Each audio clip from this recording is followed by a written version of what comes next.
इस एक्टिविटी में आप मैक्रो ग्रुप के बारे में सीखेंगे। ये पूरा करने पर आप कर पाएंगे मैक्रोज रिकॉर्ड करना और क्रिएट करना। एक्सेल के मैक्रोज ऑप्शन ये एक रिकॉर्ड और प्लेबैक टूल है जो केवल आपके वर्क स्टेप्स रिकॉर्ड करता है और आपको जब चाहिए तब फिर से प्ले करता है। आप आपके मैक्रो के शॉर्टकट कीज सहजता से एक्सेसिबल करने के लिए भी अलॉट कर सकते हैं। आपने जो सीखा उसका एक रिवीजन करते हैं। मैक्रोज रिकॉर्ड करना या क्रिएट करना।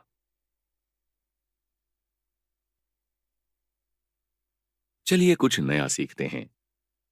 इस एक्टिविटी में आप सीखेंगे एक्सेल स्क्रीन के विविध पार्ट्स शो या हाइड करना। Show group. हम कुछ नया सीखते हैं। इस एक्टिविटी में एक्सेल स्क्रीन के विविध पार्ट्स कैसे शो या हाइड करना ये होगा। अब हम अगले ग्रुप की तरफ जाते हैं। शो या हाइड ग्रुप आपको आपके कन्वीनियंस के लिए एक्सेल स्क्रीन के कुछ पार्ट्स शो करने की या हाइड करने की अनुमति देता है। रूलर्स सिर्फ पेज लेआउट व्यू में दिखते हैं। रूलर बॉक्स चेकिंग आपको डॉक्यूमेंट के ऊपर दिखने वाली रूलर हाइड करने देता है। ग्रिड लाइंस ऑप्शन आपको सेल्स के ग्रिड लाइंस रखने या निकालने की अनुमति देता है। ग्रिड लाइंस निकालने के बाद वर्कशीट ब्लैंक पेज जैसी दिखती है। फॉर्मूला बार आपने अभी एक्टिव किए सेल का कंटेंट दिखाता है। फॉर्मूला बार बॉक्स पर चेकिंग करने के बाद आपके एक्सेल स्क्रीन से वो हाइड या अनहाइड होगा।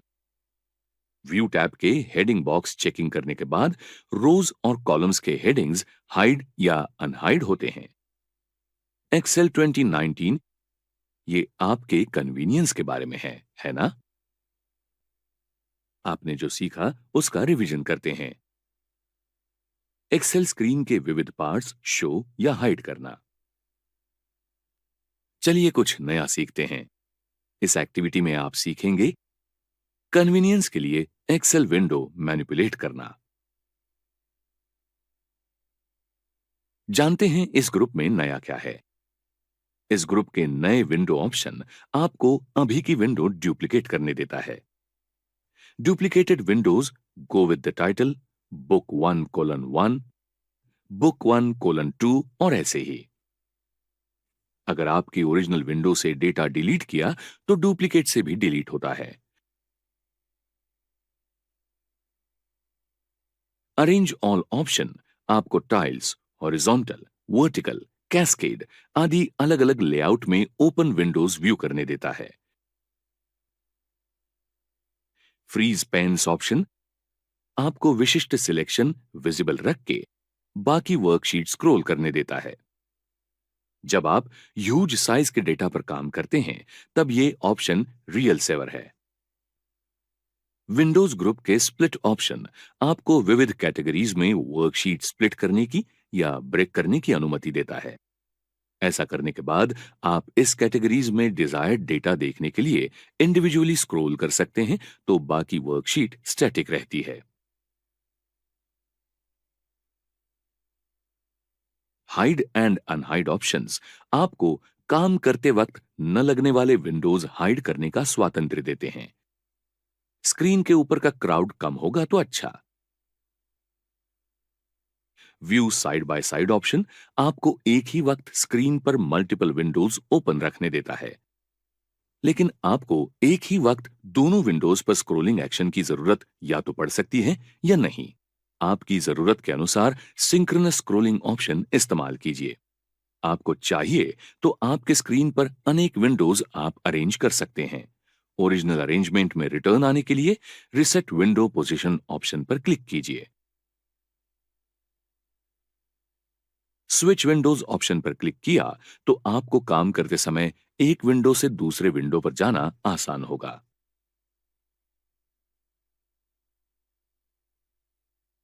आपने जो सीखा वो रिवाइज करते हैं। कन्वीनियंस के लिए एक्सेल विंडो मैनिपुलेट करना। इस एक्टिविटी में आप वर्कबुक के व्यू ग्रुप के बारे में सीखेंगे। ये पूरा करने पर आप कर पाएंगे अलग अलग लेआउट्स में वर्कशीट देखना, अपना एक्सेल डेटा छापने से पहले अलग अलग फॉर्मेट्स में अगर देखने को मिला तो अच्छा होगा, है ना? व्यू टैब के वर्कबुक के व्यू ग्रुप आपको आपकी पसंद के फॉर्मेट्स में आपका एक्सेल डेटा का लेआउट देखने की अनुमति देता है। एक्सेल में कौन से प्रकार के लेआउट उपलब्ध हैं देखते हैं। जब आप एमएस एक्सेल शुरू करते हैं तब आपका वर्कशीट जिस प्रकार दिखता है वो सामान्य लेआउट माना जाता है, किंतु आप पेज पर आपका डॉक्यूमेंट कैसे दिखेगा ये भी चेक करना चाहते हैं, तभी आप पेज लेआउट ऑप्शन इस्तेमाल कर सकते हैं। आपकी वर्कशीट प्रिंट होने के बाद कैसे दिखेगी ये देखते हैं। पेज ब्रेक प्रीव्यू लेआउट के बारे में जान लेते हैं। ये आपको आपने स्पेसिफिकली सिलेक्ट किए हुए सेल्स देखने देता है। ये पिछले लेआउट जैसा ही है, लेकिन अब पेज का बाकी एरिया जिसमें डेटा नहीं है वो ब्लैंक दिखेगा। आपका काम सुलभ करने वाला और एक फीचर यानी कस्टम व्यूज ऑप्शन। अगर आप ऐसे शीट पर काम कर रहे हैं जिसमें अलग अलग कैटेगरीज के अंतर्गत बहुत ज्यादा डेटा है, कस्टम व्यूज ऑप्शन आपको विशिष्ट कैटेगरीज सिलेक्ट करने की और उनको टाइटल देने की अनुमति देता है। जब आप टाइमलाइन क्रंच में काम करते हैं और इनफाइनाइटली स्क्रॉल नहीं करना चाहते, तब व्यू टैब के कस्टम व्यूज ऑप्शन पर क्लिक कीजिए, जिससे डायलॉग बॉक्स ओपन होगा। आप देख रही कैटेगरी का नाम सिलेक्ट कीजिए और शो क्लिक कीजिए। कर्सर कैटेगरी की तरफ जाता है और उसको एक्टिवेट करता है।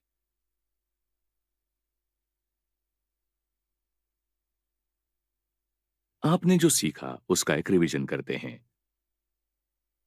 अलग अलग लेआउट्स में वर्कशीट देखना। इस एक्टिविटी में आप जूम ग्रुप के बारे में सीखेंगे। ये पूरा होने पर आप कर पाएंगे वर्कशीट में जूम इन या जूम आउट करना।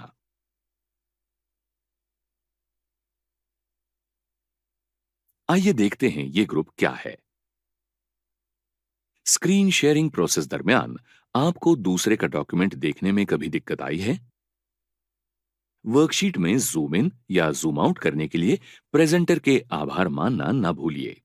एक्सेल स्क्रीन के नीचे के दाहिने कोने पर उपलब्ध जूम स्लाइडर के साथ आप वर्कशीट में जूम इन या जूम आउट कर सकते हैं, या आप व्यू टैब एक्टिवेट कर सकते हैं और ऐसा करने के लिए जूम ऑप्शन पर क्लिक कर सकते हैं। स्क्रीन पर जूमिंग परसेंटेज की लिस्ट वाला डायलॉग बॉक्स दिखता है। गो अहेड और हेल्प योरसेल्फ। कभी कभी वर्कशीट का डेटा बहुत छोटा या बहुत बड़ा दिखता है। ऐसे वक्त व्यू टैब एक्टिवेट कीजिए और 100% ऑप्शन पर क्लिक कीजिए। यह आपका डेटा आकार नॉर्मल बना देगा। इस जूम ग्रुप के जूम टू सिलेक्शन ऑप्शन आपको सिलेक्टेड एरिया का साइज ज्यादा या कम करने की अनुमति देता है, जिससे आपको अच्छा व्यू मिलता है। आपने जो सीखा उसका एक रिवीजन। वर्कशीट में जूम इन या जूम आउट करना।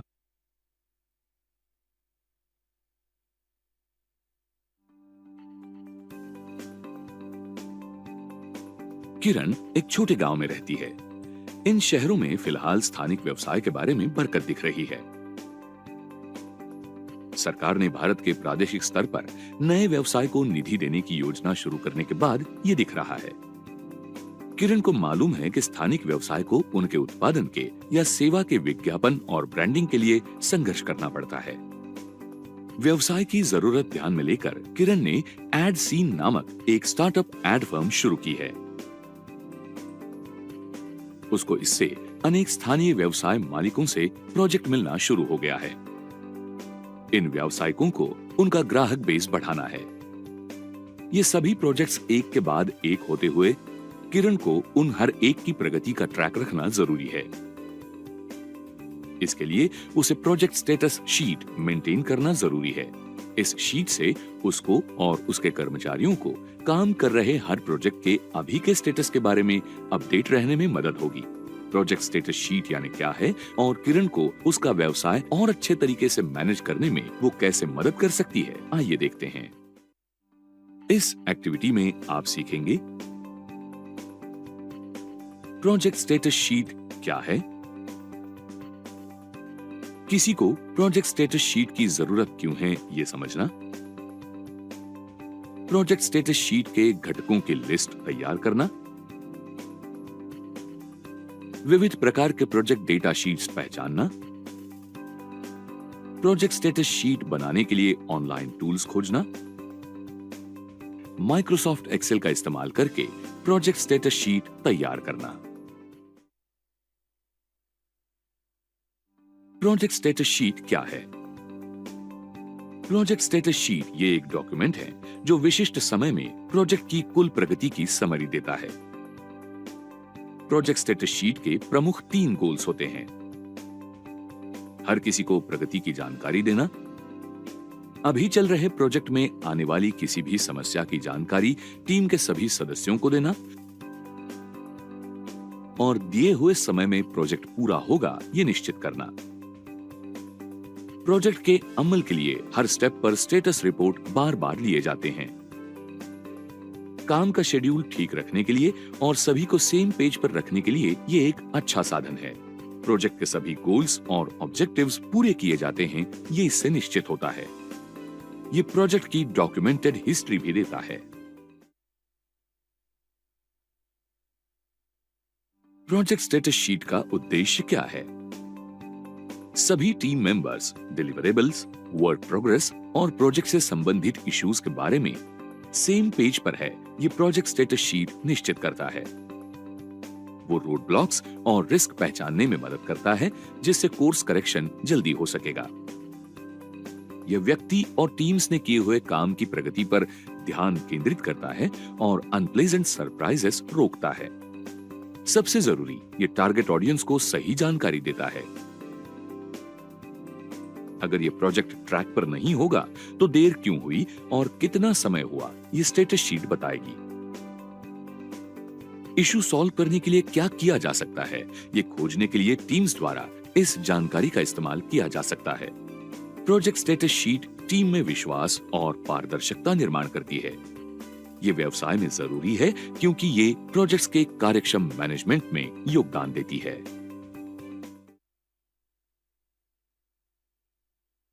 प्रोजेक्ट स्टेटस शीट के घटक क्या है? एक अच्छी प्रोजेक्ट स्टेटस शीट प्रोजेक्ट की प्रगति के बारे में तुरंत इंसाइट देगी। ये दिखाएगी कि कौन से प्रोजेक्ट घटक ट्रैक पर हैं और कौन से पोटेंशियल रिस्क है। ये टीम के मेंबर्स को बताती है कि प्रोजेक्ट में किसी भी रोड ब्लॉक्स की अपेक्षा करें या नहीं। प्रोजेक्ट स्टेटस शीट में समावेश करने चाहिए ऐसे घटक, यानी प्रोजेक्ट नेम। क्लैरिटी के लिए इस प्रोजेक्ट का नाम टाइटल में नमूद किया है। प्रोजेक्ट मैनेजर का नाम प्रोजेक्ट आगे शुरू रखने में, माइलस्टोन्स चेक करने में और रिस्क्स दिखाने के लिए जिम्मेदार व्यक्ति के नाम से नमूद करना चाहिए। टाइम पीरियड, प्रोजेक्ट पूरा करने के लिए जरूरी अपेक्षित टाइम पीरियड का उल्लेख करना चाहिए। ये प्रोजेक्ट अभी ट्रैक पर है, रिस्क है या ऑफ ट्रैक है, ये भी इंडिकेट कर सकता है। डेट ऑफ कंप्लीशन, प्रोजेक्ट पूरा होने की एस्टिमेटेड तारीख या प्रोजेक्ट के लिए क्लाइंट ने दी हुई ड्यू डेट, इनका समावेश करना चाहिए, जिससे सभी संबंधित स्टेक होल्डर्स टाइमलाइन के बारे में क्लियर हो जाएंगे। बजट, जरूरत हो तो प्रोजेक्ट के बजट का स्टेटस मेंशन किया जा सकता है। इससे ये प्री प्लान्ड बजट के अंडर, ओवर की एट पार है, इसकी कल्पना मिलती है। क्वालिटी, प्रोजेक्ट सफलता की ओर जा रहा है या धोखे में है, ये दिखाने के लिए प्रोजेक्ट की क्वालिटी का स्टेटस भी रिकॉर्ड कर सकते हैं। एडिशनल नोट्स, ज्यादा जानकारी के लिए एडिशनल नोट्स, डॉक्यूमेंट्स और रिसोर्सेस, इनका शीट में समावेश कर सकते हैं।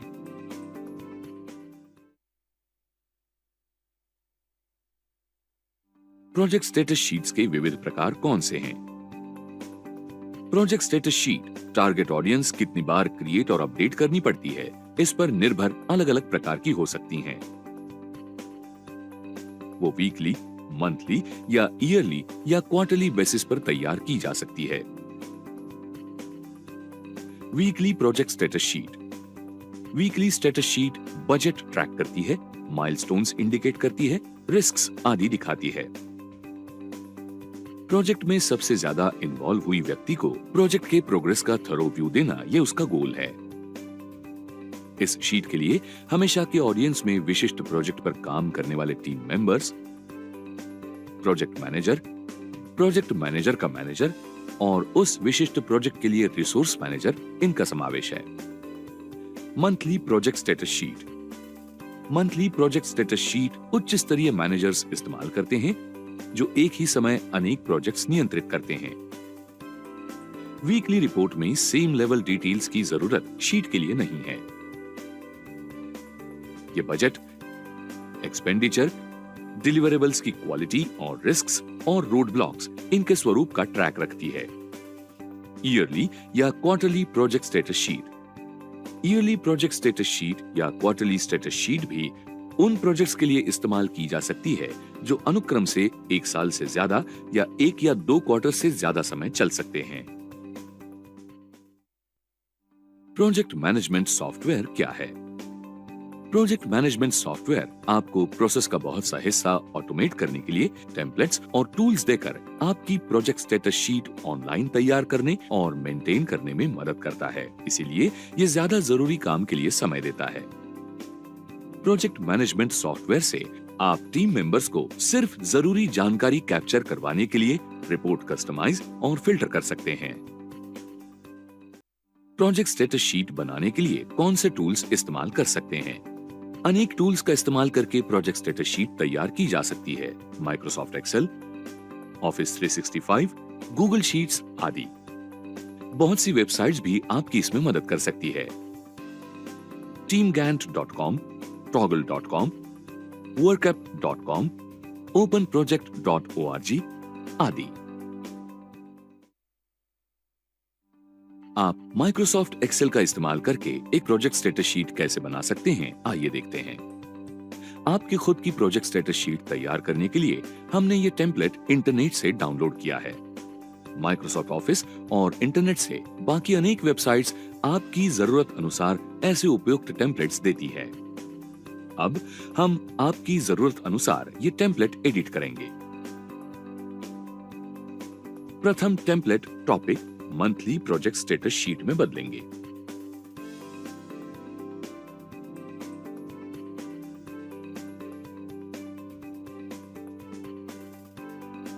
फॉन्ट बदलिए।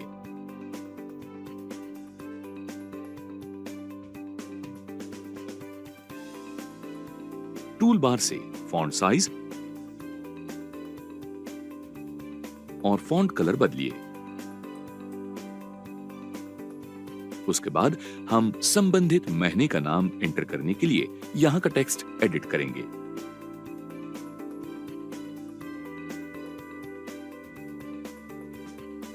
फिर टूल बार से इस टेक्स्ट के लिए फॉन्ट और फॉन्ट कलर बदलेंगे।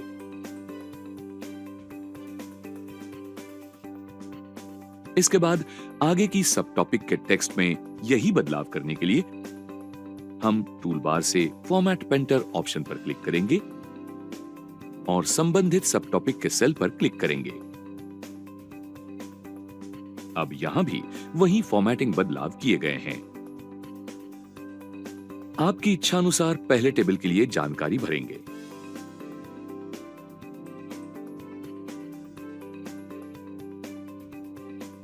टेक्स्ट सिलेक्ट कीजिए, फॉन्ट बदलिए,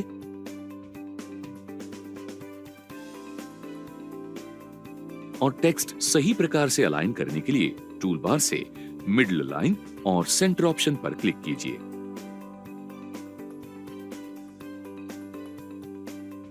अगले टेक्स्ट सेट को सेम फॉर्मेटिंग लागू करने के लिए फॉर्मेट पेंटर ऑप्शन इस्तेमाल कीजिए। आपको जरूरी है वहां सेल्स के नाम सही प्रकार से एडिट और फॉर्मेट कीजिए। आप हो सके वहां अपनी गति बढ़ाने के लिए फॉर्मेट पेंटर ऑप्शन इस्तेमाल कर सकते हैं। संपूर्ण पहले टेबल को सिलेक्ट कीजिए और उसके टेक्स्ट को सही प्रकार से अलाइन कीजिए।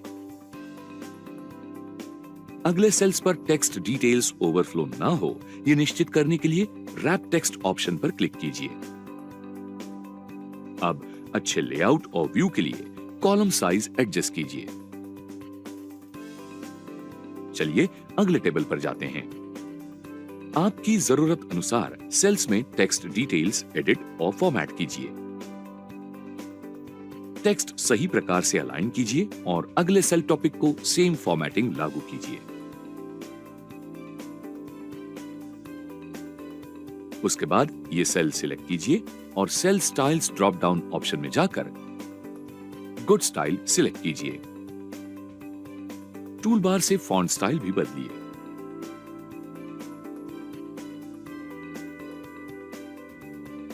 अब हम प्रोजेक्ट स्टेटस समरी लेकर सेल में जाते हैं। उसमें सही समरी एंटर कीजिए। अगले टेबल में हर सेल के लिए आपकी जरूरत अनुसार सही सेल स्टाइल अप्लाई कीजिए।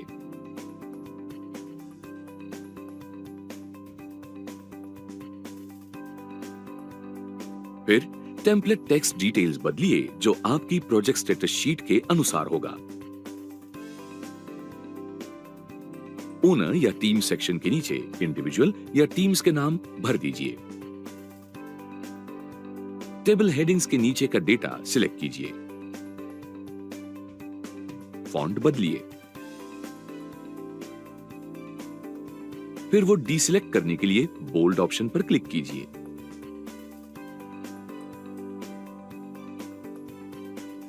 फिर टेबल टॉपिक्स वाला रो सिलेक्ट कीजिए और रो के टेक्स्ट का फॉन्ट बदलिए।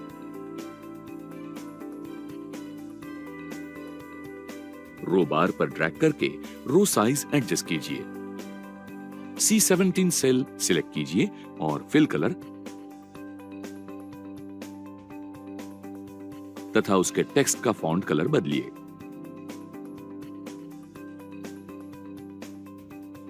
अब हम प्रोजेक्ट स्टेटस शीट के आखिरी टेबल पर जाते हैं।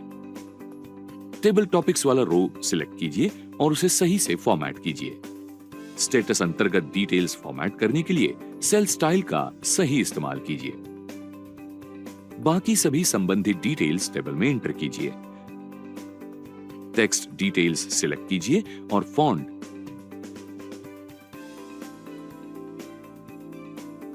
तथा अलाइनमेंट ऑप्शन बदलिए।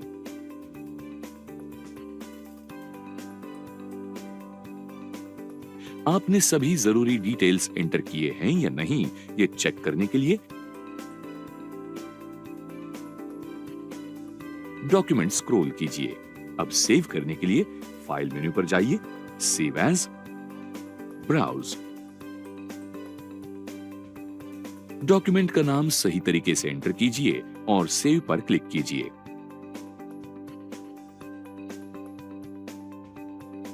पीडीएफ एक्सपोर्ट करने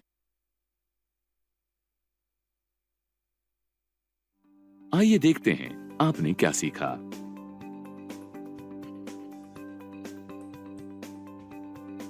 प्रोजेक्ट स्टेटस शीट क्या है? किसी को प्रोजेक्ट स्टेटस शीट की जरूरत क्यों है, यह समझना। प्रोजेक्ट स्टेटस शीट के घटकों की लिस्ट तैयार करना। विविध प्रकार के प्रोजेक्ट डेटा शीट्स पहचानना। प्रोजेक्ट स्टेटस शीट बनाने के लिए ऑनलाइन टूल्स खोजना। माइक्रोसॉफ्ट एक्सेल का इस्तेमाल करके प्रोजेक्ट स्टेटस शीट तैयार करना।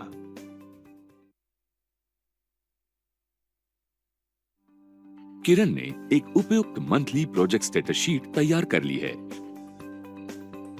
उसके संपूर्ण टीम को बड़ी मदद हो रही है। अब सभी टीम मेंबर्स को काम कर रहे सभी प्रोजेक्ट्स के स्टेटस की अच्छी जानकारी है।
विजय और अनीता ने हाल ही में एक नया घर खरीदा है और अब वहां रहने की तैयारियां कर रहे हैं। वे घरेलू एलपीजी कनेक्शन के लिए आवेदन करना चाहते हैं। चूंकि उन्हें आसपास के वितरकों के पते नहीं मालूम, वे ऑनलाइन एक गैस एजेंसी खोजकर एलपीजी कनेक्शन के लिए आवेदन करने का निर्णय लेते हैं। आइए देखें एलपीजी सेवा के लिए ऑनलाइन आवेदन कैसे करते हैं। इस कार्य के अंत तक आप निम्नलिखित में सक्षम होंगे: अपने एलपीजी सेवा प्रोवाइडर के साथ एक ऑनलाइन अकाउंट बनाना और घरेलू एलपीजी कनेक्शन के लिए आवेदन करने की प्रक्रिया समझाना। ऑनलाइन एलपीजी कनेक्शन के लिए आवेदन करने के लिए वेबसाइट http://mylpg.in पर जाएं। सर्विस प्रोवाइडर के पोर्टल पर जाने के लिए क्लिक हियर लिंक पर क्लिक करें। आप जिस कंपनी की सेवाएं लेना चाहते हैं उसे सिलेक्ट करें। एक नए टैब पर सर्विस प्रोवाइडर की वेबसाइट खुल जाती है। यदि आप एलपीजी के लिए नए ग्राहक हैं तो register for LPG connection link पर क्लिक करें।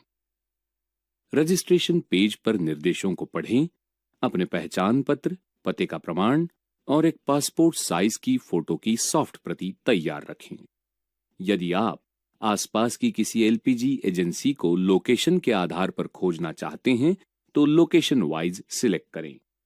प्रदर्शित ड्रॉप डाउन सूची से उपयुक्त राज्य, जिला और वितरक सिलेक्ट करें। वितरक का पता और संपर्क संबंधी विवरण प्रदर्शित होते हैं। वितरक के साथ संपर्क बनाने के लिए इस सूचना को लिख लें। फिर नेक्स्ट पर क्लिक करें। रजिस्ट्रेशन फॉर्म पर सभी अपेक्षित विवरण भरें। सर्वप्रथम अपने व्यक्तिगत विवरण जैसे नाम और जन्मतिथि भरें। फिर अपने पते, ईमेल आईडी और मोबाइल नंबर एंटर करें। यदि आप एलपीजी सिलेंडर के लिए बाजार कीमत अदा करने में सक्षम हैं, तो बेहतर होगा कि आप अपनी एलपीजी सब्सिडी छोड़ दें। ऐसा करने के लिए गिव इट अप सेक्शन में यस सिलेक्ट करें। कैश ट्रांसफर सेक्शन में अपने बैंक के विवरण डालें। टाइप ऑफ सिलेंडर और टाइप ऑफ कनेक्शन सिलेक्ट करें। आप जो पहचान पत्र प्रदान कर रहे हैं वो प्रदान करें और सही पहचान पत्र नंबर डालें। फिर पते का उपयुक्त प्रमाण डालें और आईडी नंबर डालें। अपलोड सेक्शन में पहचान पत्र और पते के प्रमाण की सॉफ्ट प्रतियों के साथ ही अपनी पासपोर्ट साइज फोटो की प्रति अपलोड करें। इस फॉर्म में आपने जो सूचना डाली है उनकी पुष्टि करें। घोषणा यानी डिक्लेरेशन को सावधानी पूर्वक पढ़ें। घोषणा स्वीकार करने के लिए चेकबॉक्स पर क्लिक करें और फिर सबमिट पर क्लिक करें। आपको एक एक्टिवेशन लिंक के बारे में सूचना मिलेगी जो आपके ईमेल आईडी में भेजा जाएगा। प्रदर्शित एक्टिवेशन नंबर को लिखना न भूलें। अपना ईमेल खोलें और अपना अकाउंट एक्टिवेट करने के लिए दिए हुए लिंक पर क्लिक करें।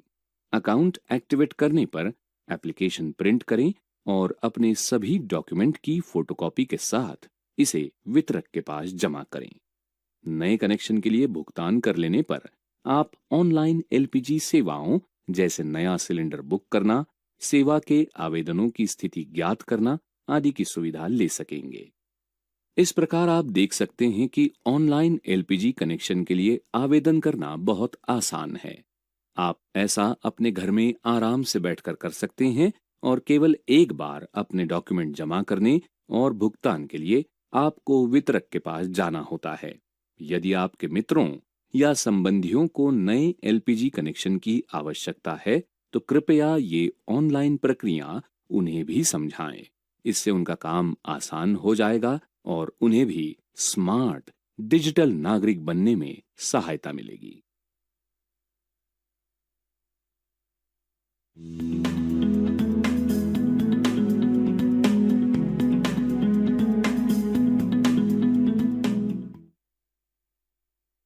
ऑनलाइन पोस्टल शिपमेंट ट्रैकिंग सुविधा आपको इंटरनेट पर भारतीय डाक के माध्यम से भेजे गए माल का ट्रैक रखने की सहायता करती है। ये सुविधा डाक शिपमेंट भेजने या ई ग्रीटिंग्स भेजने के लिए नहीं है। आप ऑनलाइन ट्रैकिंग सुविधा का उपयोग अपने डाक शिपमेंट के वितरण का ट्रैक रखने के लिए कर सकते हैं। इस सुविधा को वेब कनेक्टिविटी के उपकरण पर किसी भी स्थान से एक्सेस किया जा सकता है। इसका उपयोग वेब एक्सेस न होने वाले उपकरण से या स्मार्टफोन ऐप के माध्यम से नहीं किया जा सकता। ऑनलाइन ट्रैकिंग सुविधा का उपयोग तब किया जा सकता है जब आप भारतीय डाक के माध्यम से भेजे गए शिपमेंट के वितरण की स्थिति का ट्रैक रखना चाहते हैं। जो कोई भी भारतीय डाक के माध्यम से शिपमेंट को भेज रहा है या प्राप्त कर रहा है, वो उसे प्रदान किए गए कंसाइनमेंट क्रमांक का इस्तेमाल करके ऑनलाइन ट्रैकिंग सुविधा का उपयोग कर सकता है। अगर आप अपने प्रिय लोगों को ई ग्रीटिंग्स भेजना चाहते हैं तो शिपमेंट ट्रैकिंग सुविधा आपके लिए उपयोगी साबित नहीं होगी। राकेश जाने माने महाविद्यालय में प्रवेश प्राप्त करना चाहता है। उसने एप्लीकेशन फॉर्म को भरा और भारतीय डाक की सेवा के माध्यम से उसे महाविद्यालय को भेजा। तथापि वो चिंतित है कि क्या उसका एप्लीकेशन महाविद्यालय में पहुंचा है या नहीं। उसके भाई रोहित ने उसे चिंतित न होने के लिए कहा। उसने दिखाया कि इंटरनेट पर किस प्रकार से पोस्टल शिपमेंट की स्थिति का ट्रैक रखा जाता है। ये पता चलने के बाद कि उसका प्रवेश फॉर्म महाविद्यालय में पहुंचा है, राकेश को राहत मिली है, क्योंकि उसके प्रवेश प्रक्रिया का महत्वपूर्ण चरण अब पूरा हो गया है। चलिए देखते हैं कि भारतीय डाक की वेबसाइट पर पोस्टल शिपमेंट का ट्रैक किस प्रकार रखा जाता है। इस गतिविधि के अंत तक आप निम्नलिखित कार्यों में सक्षम होंगे। भारतीय डाक की वेबसाइट पर पोस्टल शिपमेंट का किस प्रकार से ट्रैक रखा जाता है, ये स्पष्ट करना। भारतीय डाक ये सरकार द्वारा संचालित पोस्टल प्रणाली है। अगर आप भेजे गए माल का ट्रैक रखना चाहते हैं तो आप भारतीय डाक की वेबसाइट के माध्यम से ऐसा कर सकते हैं। इसके लिए आपको भेजे गए माल का नंबर पता होना आवश्यक होता है। शुरुआत करने के लिए आपका वेब ब्राउजर खोलिए और https://www.epostoffice.gov.in/ इस URL में जाइए। ट्रेस एंड ट्रैक में जाइए और क्लिक हियर लिंक पर क्लिक कीजिए। चलिए भेजे गए माल के नंबर का उपयोग करके शिपमेंट के लिए सर्च कीजिए। Track your mail items and money orders के अंतर्गत के बॉक्स पर क्लिक कीजिए और आपके भेजे गए माल का नंबर एंटर कीजिए। फिर नीचे स्थित बॉक्स में प्रदर्शित कैरेक्टर्स को एंटर कीजिए और गो पर क्लिक कीजिए। वेबसाइट आपके भेजे गए माल के विवरणों को प्रदर्शित करेगी, जैसे कि उसकी स्थिति और बुकिंग की तारीख से शिपमेंट संबंधित घटनाएं। इस प्रकार से आप ये जान सकते हैं कि आपके द्वारा भेजा गया माल उसके गंतव्य स्थान तक पहुंचा है या बीच में कहीं फंसा है। तो ये काफी आसान है कि आपके द्वारा भेजे गए माल की स्थिति का ट्रैक रखना। अगर आपको पता चला कि वहां कोई समस्या है तो उसे मामले को संबंधित अधिकारियों के पास ले जा सकते हैं।